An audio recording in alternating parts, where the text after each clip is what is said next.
이번에 전해드릴 사건은요, 여러분 진짜 듣고도 믿을 수가 없으실 거예요. 최정아 기자님.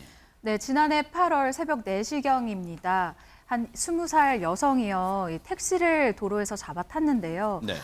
이 목적지에 도착한 후 이 여성 승객이 택시비를 결제해야 되잖아요. 그래서 카드를 꺼냈습니다.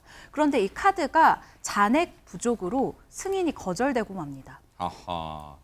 물론 뭐 체크카드면은 일반 신용카드 말고 체크카드면 잔액 부족할 수 있죠. 아마 잔액이 잔고를 확인 못한 채 탔나 봐요. 그런데 여기까지 들으면 그냥 집에 연락하고 그러면 되지라고 생각하실 텐데요. 이담 아나운서.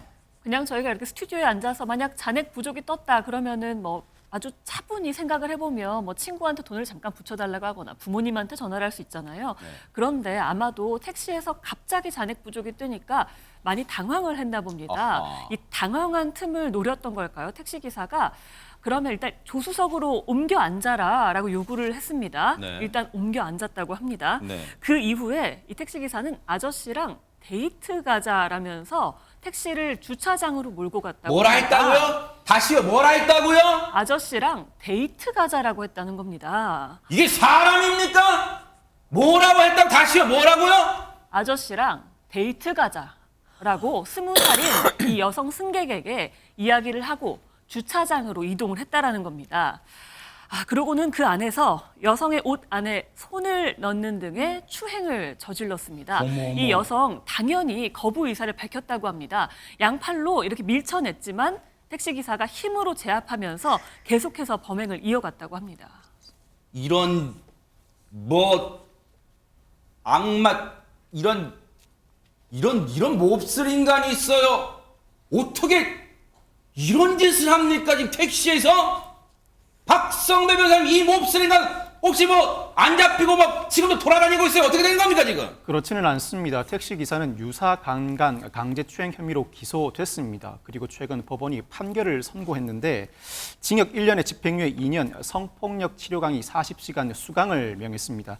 일단 법원은 택시기사의 범행을 유죄로 판단합니다. 죄책이 가볍지 않고 피해자는 큰 두려움과 성적 수치심을 느꼈을 것이다. 다만 동정 범행으로 처벌받은 전력이 없고 피해자와 합의했다. 아울러 범행을 모두 인정하고 반성하고 있는 점 등을 양형 사유로 참작했다고 판시했는데 성범죄이다 보니 신상 공개와 취업 제한 명령도 구형했던 것 같습니다. 그렇지만 신상 공개와 취업 제한 명령도 면제했습니다. 동정 범행으로 처벌받은 전력이 없고 성폭력 치료 강의 수강만으로 재범 방지 효과를 기대할 수 있을 것이라는 판단이었습니다. 아니 근데 지금 이 얘기를 듣고 시청자분들 그러실 거예요. 뭐라고? 이런 천하의 몹쓸 짓을 저질렀는데 이 인간한테 형량이 집행유예라고요? 박성배 변호사님? 일단 처벌 전력이 없었다는 점이 크게 작용한 것 같고 무엇보다도 피해자와 합의해야 했다는 사실 자체가 큰 영향을 미친 것 같습니다. 그렇지만 강제추행 외에도 유사강간 혐의가 인정되고 있고 무엇보다도 심리적으로 위축된 피해자를 대상으로 하였다는 점에서 죄질도 상당히 불량합니다. 아마 추정컨대는 그 외에도 택시 기사 업무가 생업이고 부양가족이 있다는 점도 양형사유로 참작된 것으로 보이는데 그렇다고 하더라도 큰 형이 선고될 만한 사건이면 그와 같은 양형사유가 존재해도 실형이 선고되는 경우가 늘어나고 있습니다. 이와 같은 성범죄의 경우 양형이 가중되고 있는 만큼 특히나 죄질이 불량한 이 사건, 유사한 사건이 앞으로 발생했을 때 과연 또다시 집행유예가 선고될지는 지켜봐야 할 것 같습니다. 아니 시청자분들이요. 최진봉 교수님. 예.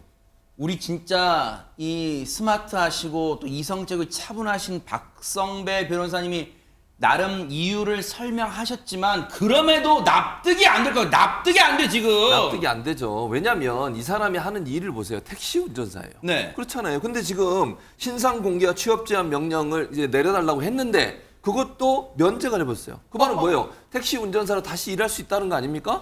취업 제한을 받지 않는 거예요. 그러니까 집행유예 2년이라는 것도 이해가 안 되지만 더더욱 이해가 안 되는 건 택시 기사를 하게 되면 운전사를 하게 되면 다양한 사람들 또 비슷한 여성들을 또 태우게 되지 않겠어요? 맞아요. 그랬을 때 과연 저 사람이 이런 일을 또 벌이지 않는다는 어떤 보장이 있습니까?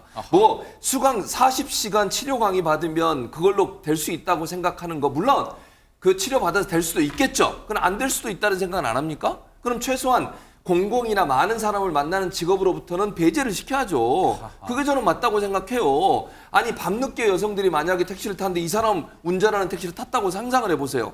이런 일이 또 벌어지지 않을 거라는 어떤 생각을 할 수 있습니까?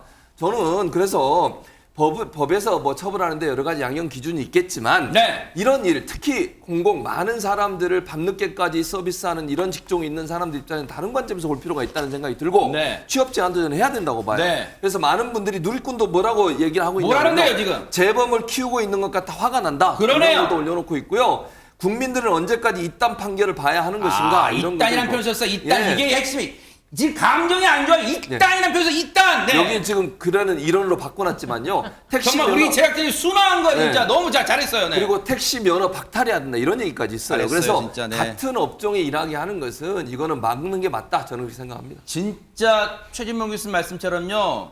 손님의 안전을 우선시해야 하는 택시 기사가 이런 짓을 저질렀다는 점에서 진짜 몹쓸 인간인 게 지금도 전국에서 열심히 일하시는 땀 흘리며 일하시는 모든 택시단 욕보이는 짓이잖아요. 진짜 앞으로는 이런 인간 정말 처벌 좀 정신 똑바로 차리게 법이 좀 강화되기를 기대를 해보도록 하겠습니다. 어이 몹쓸 인간이 어디 이런 인간이 다 있어요. 보고 계십니까? 대박 사건. 네, 안녕하십니까? 김명준입니다. 여러분과 함께하는 뉴스파이터. 다양한 소식과 뉴스를 보고 싶으시면 화면 오른쪽을 꾹 눌러 구독해 주시길 바랍니다. TV로도 유튜브로도 여러분께 한 발 더 다가가겠습니다. MBN 뉴스와 뉴스파이터를 사랑해 주셔서 고맙습니다.